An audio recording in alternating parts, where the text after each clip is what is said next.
Hello friends, எல்லாருக்கும் வணக்கம். நமக்கு பொதுவாகவே இந்த ஷுட்டும் மஸ்ட்டும் எப்படி யூஸ் பண்ணணும் அப்படிங்கிறது தெரியும். ஓகே, ஒரு நார்மல் சென்டென்ஸில் இந்த வார்த்தைகளை தனியாக யூஸ் பண்ணுறது தெரியும். ஆனால் இது அந்த பி அப்படிங்கிற வார்த்தை கூட சேர்ந்து வந்துச்சுன்னு வச்சுக்கோங்களேன், சில சமயங்களில் கன்ஃபியூஸ் ஆயிரும். அது எதுக்கு வருதுன்னே தெரியாது. ஃபர்ஸ்ட் ஆஃப் ஆல் சும்மா ஏனோ தானே போட்டு யூஸ் பண்ணிட்டு போயிடுவோம். ஆனால் அதோட யூசேஜ் தெரிஞ்சுக்கிட்டீங்க அப்படின்னா எங்கே வேணுமோ அங்கே மட்டும் யூஸ் பண்ணிவிட்டு மற்ற இடத்துல ஷுட்டை போட்டு போயிட்டே இருக்கலாம்.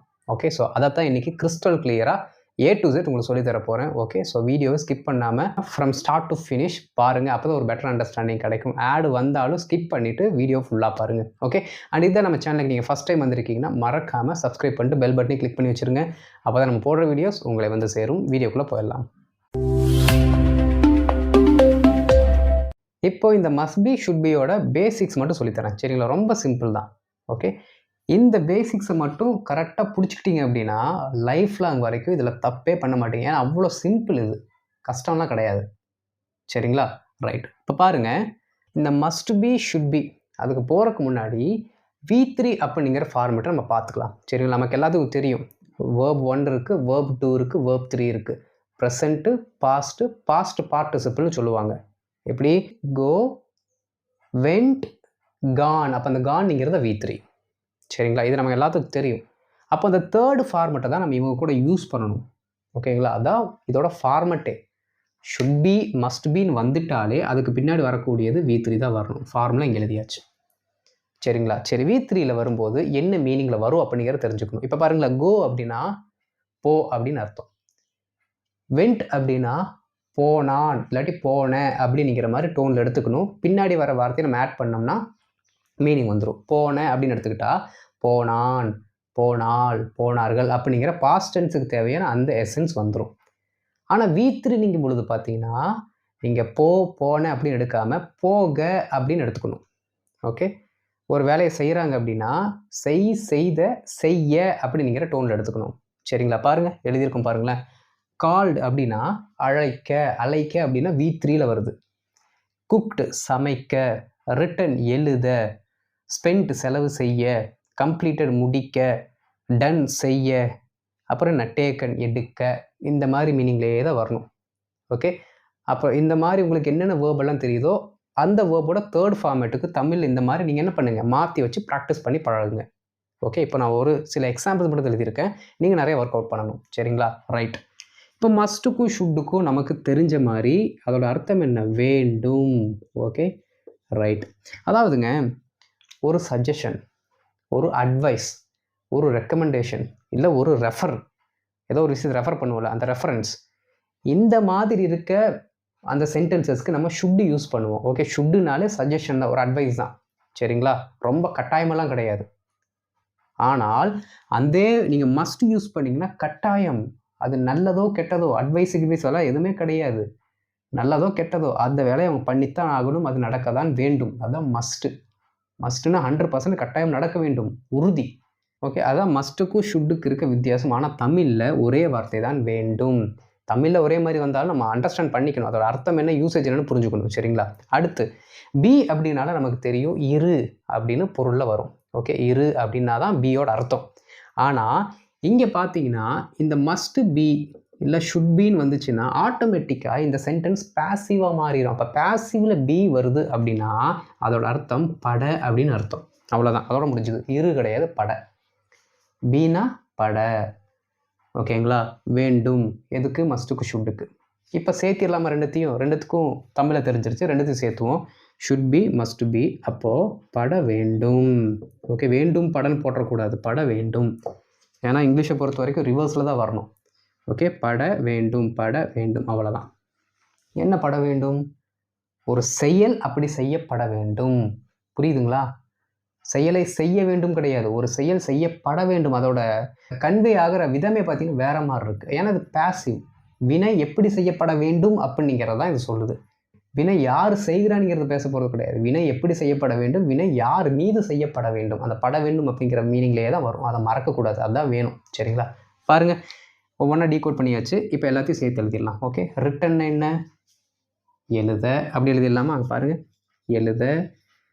ஷுட் பிக்கு தமிழ் என்ன அர்த்தம்? பட வேண்டும், அவ்வளோதான். எழுதப்பட வேண்டும், ரொம்ப சிம்பிள். மஸ்ட் பி டேக்கனுக்கு என்னன்னு பாருங்க. டேக்கனுக்கு என்ன எழுதியிருக்கோம்? எடுக்க. அப்படி எழுதலாம், எடுக்கப்பட வேண்டும். ஓகே, இங்கே எழுதப்பட வேண்டும். பாருங்க, எடுக்கப்பட வேண்டும், எழுதப்பட வேண்டும். ரொம்ப சிம்பிள். இப்போ இதுக்கு முன்னாடி ஒரு சப்ஜெக்ட் போட்டோம்னா சென்டென்ஸ் கம்ப்ளீட் ஆயிரும். பாருங்களேன், புக்குன்னு போடுறேன். Book should be written. புத்தகம் எழுதப்பட வேண்டும். புக்குன்னு போட்டா. Okay. Story should be written. கதை எழுதப்பட வேண்டும். ஓகே, பாருங்க, புக் மஸ்ட் பி டேக்கன். புத்தகம் எடுக்கப்பட வேண்டும். ரொம்ப சிம்பிள் தானே? அப்போ இதை சென்டென்சஸில் நம்ம சொல்லும் பொழுதே நம்ம யோசிக்கணும், அதை எடுக்கப்பட வேண்டும், அவர்கள் அழைக்கப்பட வேண்டும், இது நகர்த்தப்பட வேண்டும் அப்படிங்கிறது மாதிரி நம்ம சொல்கிறோமா அப்படிங்கிறத யோசிச்சு அதுக்கேற்ற மாதிரி ஷுட் பி மஸ்ட் பி நம்ம யூஸ் பண்ணணும். வேண்டும் அப்படின்னாலே ஷுட்டு மஸ்ட் வந்துடணும். பட வேண்டும்னா பியை ஆட் பண்ணிடுங்க, வேலை முடிஞ்சுது. எக்ஸாம்பிள்ஸ் போயிடலாம். ஓகே,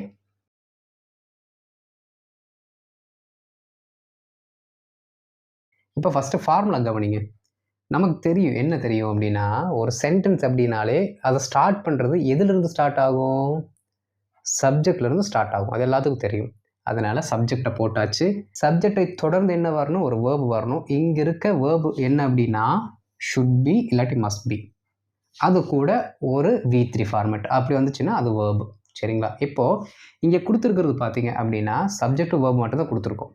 ஓகே, இங்கே பாருங்கள், should be V3, must be V3, இதெல்லாம் சேர்ந்தாதான் ஒரு வேர்பு, ஃபுல் வேர்பு. மறக்கக்கூடாது. ஷுட்டு மட்டும்தான் வேர்பு, மற்றதெல்லாம் வேர்புன்னு அப்படி நீங்கள் அண்டர்ஸ்டாண்ட் பண்ணிட்டீங்கன்னா தப்பு. Okay, should be V3, must be V3, அதுதான் வேர்பே. சரிங்களா? அதற்கப்புறம் சென்டென்சஸில் எக்ஸ்ட்ரா வார்த்தை என்ன வருதோ அதை பின்னாடி நம்ம போட்டுக்கலாம். அதனால தான் 3 புள்ளிகளை வைத்து தொடர்ந்து என்ன தொடர் புள்ளி வச்சு விட்டுருக்கேன். சரிங்களா? ரைட். பாருங்கள், அந்த படம் முடிக்கப்பட வேண்டும். இப்போ ஒவ்வொரு சென்டென்ஸ்லையும் நீங்கள் என்ன பண்ணணும் அப்படின்னா முடிக்கப்பட வேண்டும், அது படப்பட வேண்டும் அப்படின்னு வந்தாலே ஷுட் பி மஸ்ட் பி நீங்கள் எது வேணாலும் போட்டுக்கலாம். நான் இங்கே ஏதோ ஒன்று தான் போட போகிறேன். ஆனால் நீங்கள் ரெண்டுத்தையும் போட்டு ப்ராக்டிஸ் பண்ணிக்கோங்க. அடுத்து யார் இதில் நவுன் அப்படிங்கிறத ஃபஸ்ட் கண்டுபிடிக்கணும். யார் சப்ஜெக்ட், யாரை பற்றி பேசுகிறோம் அப்படிங்கிறத பார்க்கணும். பாருங்கள், அந்த படம் முடிக்கப்பட வேண்டும். இதில் யார் சப்ஜெக்ட்டு? அந்த படம். ஓகே, அப்போ அவங்கள தான் என்ன பண்ணணும், நம்ம ஃபஸ்ட்டு போடணும். போட்டுடலாங்களா? பாருங்கள், தட் மூவி போட்டதுமே உங்களுக்கு ஷுட்டு வேணுமா மஸ்ட்டு வேணுமா, நீங்கள் அட்வைஸாக சொல்கிறீங்களா இல்லை ரொம்ப ஆக்ரோஷத்தோட அதிகாரத்தோடு சொல்கிறீங்களோ அதுக்கேற்ற மாதிரி வார்த்தை நீங்கள் போட்டுக்கோங்க. நான் இங்கே ஷுட் பியை போடுறேன். ஓகே, ஷுட் பி முடிக்க, ஏன்னா பட அப்படிங்கிற வார்த்தை வந்துருச்சு, வேண்டும்ங்கிற வார்த்தை இங்கே வந்துருச்சு, ரிமைனிங் இருக்கிறது முடிக்க. மற்ற எல்லா வார்த்தையும் நம்ம எழுதிட்டோம். ஓகே, அந்த படம், தட் மூவி, வேண்டும், ஷுட்டு, பட, பி, மீதி இருக்கிறது முடிக்க அப்படின்னா என்ன வரும்? Very good, completed. Okay, completed, அதுவும் V3 ஃபார்மேட். பாருங்க, that movie should be completed, that movie should be completed, that movie must be completed, அந்த படம் முடிக்கப்பட வேண்டும். Okay, right. நாளை இக்கூட்டம் நடத்தப்பட வேண்டும். இது மூணுமே பார்த்தீங்கன்னா ஒரே சீக்வன்ஸில் எழுதியிருக்கேன். சரிங்களா? அப்போ தான் உங்களுக்கும் ரியல் லைஃப் கம்யூனிகேஷனில் எப்படி ஒரே கோர்வையில் வரதெல்லாம் பேசணும் அப்படிங்கிற ஒரு ஐடியா கிடைக்கும். அதுக்காக எழுதியிருக்கேன். நாளை இக்கூட்டம் நடத்தப்பட வேண்டும். ரொம்ப சிம்பிள். நாளை டைமை சொல்கிறோம், கடைசியில் போட்டுடலாம். ஓகே, இக்கூட்டம் நடத்தப்பட வேண்டும். நடத்தப்பட வேண்டியது என்னது? மீட்டிங்கு, கூட்டம். அப்போ அந்த கூட்டத்தை பற்றி தான் நம்ம பேசுகிறோம். அப்போ அதுதான் சப்ஜெக்ட். ஓகே, இக்கூட்டம், this meeting should Pio must Pio எது வேணுமோ அதை போட்டுக்கோங்க. இப்போ நான் மஸ்ட் பி போடுறேன். சரிங்களா? மஸ்ட் பி எல்லாமே போட்டாச்சு. நடத்த அப்படின்னா கண்டக்டட். இந்த வார்த்தையெல்லாம் டக்குன்னு வரணும். டக்குன்னு யோசிக்கும் போதே மைண்டுக்குள்ளே வரணும். அப்போ தான் பேசும்பொழுது டக்குன்னு வரும். யோசிச்சுட்டு இருக்கக்கூடாது. சரிங்களா? ஒருத்தர் ஆப்போசிட்டில் பேசுகிறாங்க அப்படின்னா முடிஞ்ச அளவுக்கு டக்குன்னு வார்த்தைகளை பரிச்சயமாக வச்சுக்கோங்க. நிறைய டைம் சொல்லி பாருங்கள். ஏன்னா அவங்ககிட்ட போயிட்டு இருங்க ஒரு செகண்ட் நான் யோசிச்சுட்டு வந்தாருன்னு சொல்லிட்டு கேட்க முடியாது. Okay, right. This meeting must be completed எழுதியாச்சு. இந்த கூட்டம் நடத்தப்பட வேண்டும். எப்போ? நாளை. அந்த வார்த்தை அப்படியே கடைசியில் போட்டுடலாம். TOMORROW ஸ்பெல்லிங் பார்த்து வச்சுக்கோங்க. பாருங்கள், this meeting must be conducted tomorrow. இந்த கூட்டம் நாளை நடத்தப்பட வேண்டும். This meeting must be conducted or else should be conducted. இந்த கூட்டம் நடத்தப்பட வேண்டும். ரொம்ப சிம்பிள் தானே? அவ்வளோதான். சிறப்பு விருந்தினர் அழைக்கப்பட வேண்டும். ரொம்ப சிம்பிள். இதில் யாரை பற்றி பேசுகிறோம்? சிறப்பு விருந்தினர் அப்படின்னா chief guest. The chief guest, CHIEF, chief guest. Okay, என்ன பண்ணலாம்? ஷுட் பி இல்லாட்டி மஸ்ட் பி, எது வேணால் போட்டுக்கோங்க. ஷுட் பி பட போட்டாச்சு, வேண்டும் போட்டாச்சு, மீதி அழைக்க. அப்படின்னா கால்டு வராது, இன்வைட்டட் தான் வரும். சரிங்களா? கால்டுன்னு சொல்லலாம். ஆனால் ஒரு ஃபங்க்ஷனுக்கு ஒரு ஆளை கூப்பிட்றோம்னா அவங்கள கால் பண்ண மாட்டோம், இன்வைட் பண்ணுவோம். அதனால் அங்கே இன்வைட்டட்னு போட்டிருக்கேன். The chief guest should be invited. The chief guest should be invited, இல்லாட்டி மஸ்ட் பி இன்வைட்டட். ஓகே, இப்போ ஒரு 10 பேர் இருக்காங்க அப்படின்னா 10 பேர்த்தில் இவங்களை கூப்பிட்டா கொஞ்சம் நல்லா இருக்குங்க அப்படின்னு நீங்கள் சஜஷன் சொன்னீங்க அப்படின்னா this chief guest should be invited. அவங்கள யார் வேணாம், இவரைத்தான் கூப்பிடணும் அப்படின்னு ஒத்த காலில் நின்னீங்கன்னா this chief guest must be invited. புரியுதா? அவ்வளோதான். 4 மணிக்கு பரிசுகள் வழங்கப்பட வேண்டும். 4 மணிக்கு என்ன பண்ணணும்? பரிசுகள் வழங்கப்பட வேண்டும். அப்போ இதில் யாரை பற்றி பேசுகிறோம்னா பரிசுகள். அப்போ அவங்க தான் சப்ஜெக்ட்டு. ஓகே, எழுதிடலாமா? பாருங்கள், ப்ரைஸஸ். ஓகே, ப்ரைஸஸ் வழங்கப்பட வேண்டும். அங்கே ஷுட் பி போட்டிருக்கோம், அப்போ இங்கே மஸ்ட் பி போட்டுக்கலாம். ஓகே, ப்ரைஸஸ் மஸ்ட் பி என்ன பண்ணணும்? டிஸ்ட்ரிபியூட்டட். ஓகே, டிஸ்ட்ரிபியூட்டட் அப்படின்னா வழங்க, டிஸ்ட்ரிபியூட்டட்னா வழங்க. ஓகே, பட வேண்டும். புரியுதுங்களா? Prices must be distributed. எத்தனை மணிக்கு? 4 மணிக்கு. 4 மணிக்குள்னு போடலை, 4 மணி அளவில்னு போடலை, 4 மணிக்கு அப்படின்னு அப்படியே என்ன சொல்கிறது, அந்த ஸ்பெசிஃபிக்கான அந்த பர்டிகுலர் டைமை சொல்லிட்டோம், எக்ஸாக்ட் டைமை சொல்லியாச்சு. அப்போ எக்ஸாக்ட் டைம் வந்துச்சுன்னா அட் 4 PM. சாயங்காலம் 4 மணி தான் கொடுப்பாங்க, காலையில் 4 மணிக்கெல்லாம் கொடுக்குறதில்ல. அதனால 4 PM போட்டு இல்லாட்டி 4 o'clockனு போட்டுக்கோங்க, தப்பு இல்லை. பாருங்கள், prices must be distributed at 4 PM or at 4 o'clock. Prices must be distributed at 4 o'clock. ரொம்ப சிம்பிள் தானே? இந்த மஸ்ட் பி ஷுட் பி பார்த்துட்டு இவ்வளோ நாள் நீங்கள் பயந்துட்டு தப்பு பண்ணிட்டு வந்திருக்கீங்க. ஒன்றா நம்பர் டுபாக்கூர் எனக்கு கேட்டிங்கன்னா ஷுட் பி மஸ்ட் பி எல்லாம் வேஸ்ட்டு, ஈஸியாக பேசிட்டு போயிடலாம். ஓகே, ஆனால் நீங்கள் எதில் ரொம்ப கான்ஃபிடென்ட்டாக இருக்கணும்? V3ல் கான்ஃபிடென்ட்டாக இருக்கணும், ப்ளஸ் என்ன மீனிங் வருதுங்கிறத கான்ஃபிடென்ட்டாக இருக்கணும். சரிங்களா? இன்னும் ஒரு சில எக்ஸாம்பிள்ஸ் பார்த்துட்டு நம்ம ஹோம்ஒர்க் போயிடலாம்.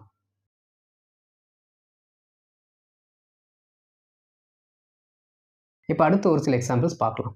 பாருங்கள், எங்கள் பள்ளியில் ஆங்கிலம் பேசப்பட வேண்டும். இந்த மாதிரி சென்டென்சஸ் வந்தாலே அந்த பட வேண்டும் அப்படிங்கிற வார்த்தை கூட என்ன வேர்பு வருதோ அதை அப்படியே ஃபஸ்ட்டு டிரான்ஸ்லேட் பண்ணி வச்சுக்கோங்க, அதுக்கப்புறம் பேச ட்ரை பண்ணுங்கள். ஓகே, சரி. ஃபஸ்ட்டு சப்ஜெக்ட் யார்? எங்கள் பள்ளியில் ஆங்கிலம் பேசப்பட வேண்டும். எங்கள் பள்ளியில் அப்படின்னா ஒரு லொக்கேஷனை சொல்கிறோம். ஓகே, எதை பேசப்பட வேண்டும்? ஆங்கிலம். இதை பற்றி தான் பேசுகிறோம் அப்போது. சரிங்களா? அப்போது அதுதான் சப்ஜெக்ட். ஓகே, எழுதுங்க. அப்போது இங்கிலீஷ், ஆங்கிலம்னா இங்கிலீஷ். ஓகே, பட வேண்டும், ஏன்னா நம்ம ஷுட் பி இல்லாட்டி மஸ்ட் பி போடுவோம், நம்ம மஸ்ட் பின்னு போடலாம். ஓகே, ஆங்கிலம் பேசுவது கட்டாயம் அப்படின்னு சொல்லுவாங்க, அதனால மஸ்ட் பி. என்ன பண்ணணும்? Spoken. Okay, speak, spoke, spoken, பேச, அப்போ spoken. Okay, English must be spoken. ஆங்கிலம் பேசப்பட வேண்டும். எங்கள் பள்ளியில், இன் அவர் ஸ்கூல். ஓகே, இன் அவர் ஸ்கூல். ஓகே, சரி. இப்போ பாருங்கள், இப்போ எங்கள் ஆஃபீஸில் இங்கிலீஷ் பேசப்பட வேண்டும். எப்படி சொல்லலாம்? English must be spoken in our office. அவ்வளோதான். எங்கள் ஆஃபீஸில் இங்கிலீஷ் பேசணுண்டா, அப்போது இங்கிலீஷ் பேசுவது கட்டாயமாக இருக்கிறது அப்படின்னு நம்ம சொல்லும்போது என்ன சொல்லலாம்? English must be spoken in our office. ரொம்ப ரொம்ப சிம்பிளுங்க, கஷ்டமே பட தேவையில்லை. அனைத்து விதிமுறைகளும் பின்பற்றப்பட வேண்டும், இதுதான் சப்ஜெக்டு. அனைத்து விதிமுறைகளும். அப்போ எப்படி எழுதலாம்? All the rules. Okay, all the rules பின்பற்றப்பட வேண்டும். Okay, should be followed. அவ்வளோதான், முடிஞ்சு போச்சு. All the rules should be followed. All the rules must be followed. Correct. Okay, should வேண்டும், பி பட வேண்டும், பின்பற்றப்பட வேண்டும். அவ்வளோதான். Okay, should be followed. Okay, சரி. அடுத்து பாருங்கள், கடிதங்கள் பெற்றோருக்கு அனுப்பப்பட வேண்டும். எதை அனுப்பணும்? கடிதங்கள் அனுப்பணும். யாருக்கு அனுப்பப்படணும்? பெற்றோருக்கு. அப்போ யாருக்கு அனுப்புகிறோமோ அவங்கள பின்னாடி போட்டுக்கலாம், எதை அனுப்பணுமோ அதை முன்னாடி போட்டுக்கணும். ஓகே, யாரை பற்றி பேசுகிறோம்? லெட்டர்ஸை பற்றி தான் பேசுகிறோம், அப்போ அதுதான் சப்ஜெக்ட். சரிங்களா? கடிதங்கள், த லெட்டர்ஸ். உடனே அனுப்பப்பட அப்படின்னா ஷுட் பி, மஸ்ட் பி ஏதோ போட்டுக்கணும். மஸ்ட் பி என்ன பண்ணணும்? அனுப்ப அப்படின்னா சென்ட்டு, தேர்டு ஃபார்ம். சென்ட் யாருக்கு? To the parents. அவ்வளோதான், டு த பேரண்ட்ஸ். பாருங்க, the letters must be sent to the parents. the letters must be sent to the parents. ரொம்ப சிம்பிள் தானுங்க. இப்போ இல்லாட்டி இந்த பார்சல் வந்து அவனுக்கு அனுப்பப்பட வேண்டும், இந்த பார்சல் அவனுக்கு அனுப்பப்பட வேண்டும். ரொம்ப simple. this parcel must be sent to him அவ்வளவுதான். This parcel must be sent to him. Simple. Okay, சரி அடுத்து பாருங்க. சனிக்கிழமை விடுமுறை கொடுக்கப்பட வேண்டும். எது கொடுக்கப்பட வேண்டும்? விடுமுறை கொடுக்கப்பட வேண்டும். அந்த ஒரு பொருள் தான் கொடுக்கப்பட வேண்டும். அப்போ அதை பற்றி தான் பேசுகிறோம். அப்போ அதான் ஃபஸ்ட்டு வரணும். ஓகே, விடுமுறை. அப்போ லீவ்னு எடுத்துக்கலாம். சரிங்களா? Leave must be given. கிவன்னா கொடுக்கப்பட, அவ்வளோதான். Leave must be given. Leave கொடுக்கப்பட வேண்டும், விடுமுறை கொடுக்கப்பட வேண்டும். எப்போ? சாட்டர்டே, அவ்வளோதான். On Saturday. முடிஞ்சு போச்சு. பாருங்க, leave must be given on Saturday. Leave must be given on Saturday. சனிக்கிழமை விடுமுறை கொடுக்கப்பட வேண்டும். Okay, leave must be given on Saturday. ரொம்ப ரொம்ப சிம்பிளுங்க. ஓகே, அடுத்து பாருங்க, 50 உணவுகள் சமைக்கப்பட வேண்டும். 50 உணவுகள் உங்களுக்கு தெரியும். 50 உணவுகள் என்னது? 50 டிஷ்ஷஸ். ஓகே, 50 டிஷ்ஷஸ் சமைக்கப்பட வேண்டும். பட வேண்டும் அப்படின்னா மஸ்ட் பியே போட்டுக்கலாமா?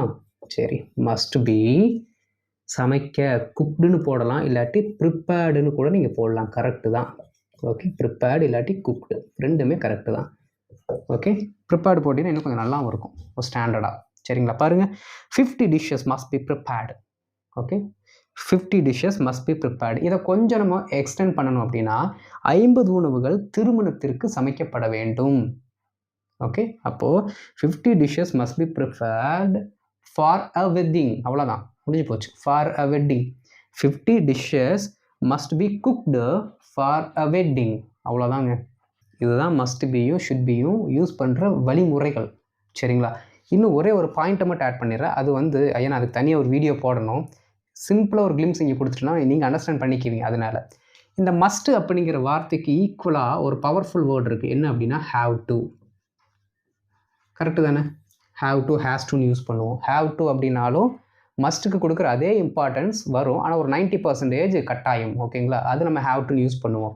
அப்போ நீங்கள் என்ன பண்ணலாம் அப்படின்னா, எங்கெங்கெல்லாம் மஸ்ட் பி வருதோ அங்கங்கெல்லாம் ஹாவ் டு போட்டால் மீனிங் கரெக்டாக தான் வரும், தப்பே வராது. ஆனால் என்ன, மஸ்ட் பீனுங்கிறது பதிலாக ஹாவ் டு பி அப்படின்னு வரும், டு பீன்னு வந்துடும். ஓகே, ஆனால் மீனிங் கரெக்டு தான். பாருங்கள், all the rules should be இருக்குது, இதுக்கு பதிலாக நம்ம ஹாவ் டு பி போடலாம். All the rules have to B followed.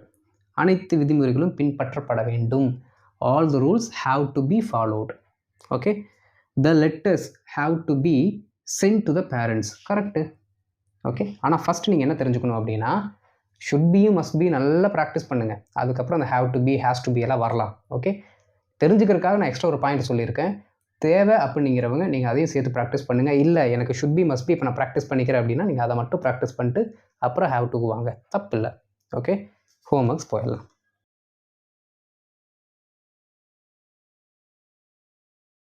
இப்போ ஹோம்ஒர்க் பார்க்கலாம். பாருங்கள், பிப்ரவரி 37ஆம் தேதி முடிவுகள் வெளியிடப்பட வேண்டும். முடிவுகள்னா ரிசல்ட்ஸ். சரிங்களா?